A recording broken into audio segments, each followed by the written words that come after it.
Como tudo começou?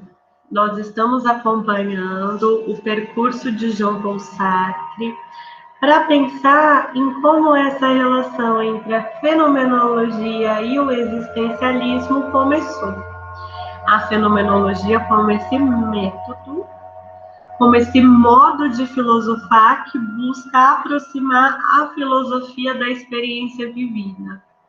E o existencialismo como essa compreensão da liberdade como algo que está no cerne da nossa existência. Vamos pensar, então, no contexto histórico em que Sartre propõe essa concepção de liberdade. Né? Lembrando que lá quando Hitler ascende ao poder em 1933, Sartre está começando a estudar fenomenologia. Essa concepção do existencialismo, em que a liberdade está no cerne da existência humana, é formulada por Sartre nos anos finais da Segunda Guerra Mundial.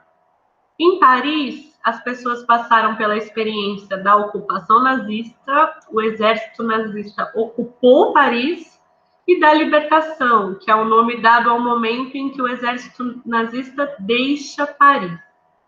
Então, vamos pensar, como é que estava a Europa nesse contexto de anos de guerra? A Europa estava devastada. Muitos países estavam em ruínas. A Primeira Guerra Mundial já foi algo extremamente destrutivo.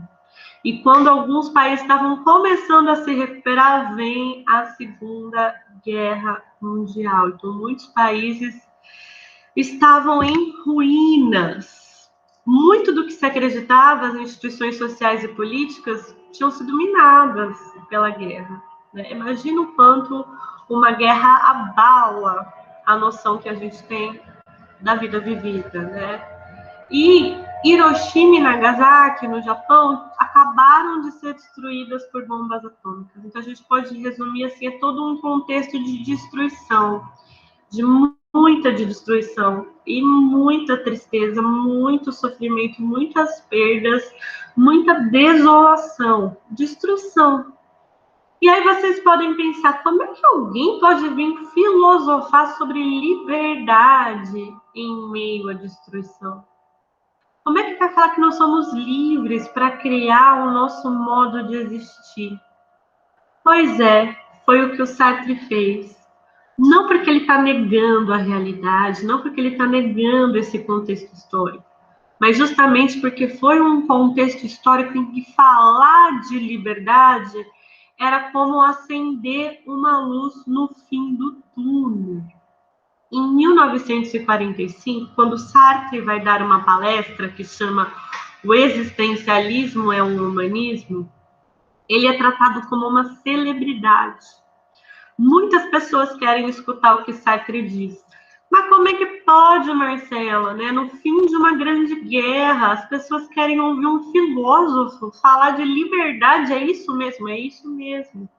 Porque as pessoas estavam abaladas em suas referências. Se havia uma concepção filosófica de uma natureza humana definida pela racionalidade, definida pela bondade, definida pela solidariedade humana, vamos imaginar, né, quem confiava nas luzes da razão para guiar o desenvolvimento humano, o progresso humano. Depois de duas grandes guerras, não, a sensação é que a natureza humana é uma natureza ruim, uma natureza violenta, uma natureza egoísta, uma natureza destrutiva. Então, né? Qual é a natureza humana? A natureza das luzes da razão ou a natureza da maldade, do egoísmo e da destruição? E aí vem Sartre e diz, não há uma natureza humana. Nada nos determina. Nós somos livres para criar nossos modos de existir. Então, numa Europa em ruínas, essa liberdade para criar modos de existir também significava que não seria necessário, não seria automático, não seria um passo esperado repetir o que aconteceu.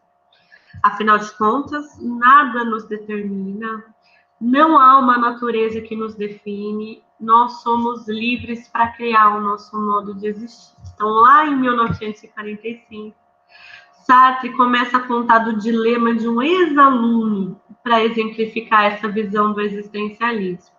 Esse ex-aluno perdeu o irmão nos anos da ocupação nazista em Paris. E ele procura Sartre dizendo assim: eu queria muito me juntar ao exército francês que está exilado para poder vingar o meu irmão.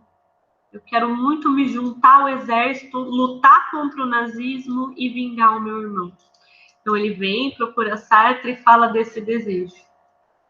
Ao mesmo tempo, a mãe está sozinha aqui em Paris e depende dele.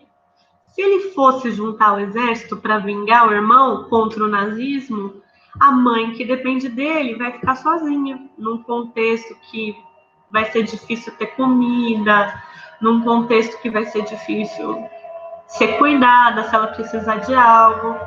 E aí, ele vai para o exército e busca essa vingança do irmão que foi morto pelos nazistas, ou ele fica e cuida da mãe? E aí o Sartre vai dizer assim, que na filosofia tradicional, a ética é pensada como é a melhor escolha.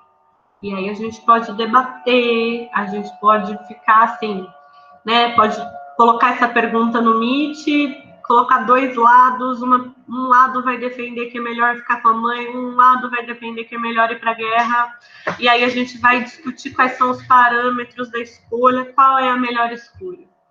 Mas Sartre vai dizer assim, que na ética existencialista, a pergunta é, como é para esse ex-aluno, para esse homem especificamente, se ver diante de tal escolha? Afinal de contas, ele é livre. Afinal de contas, a escolha é dele. Pensar sobre a escolha é pensar sobre como essa escolha acontece nessa experiência tal como ela é vivida, no momento que ela é vivida por quem vive. Olha só, esse exemplo que Sartre dá é da ética do existencialismo para dizer, nada nos determina. Nós somos livres. Como que é se ver como alguém livre diante de tal escolha?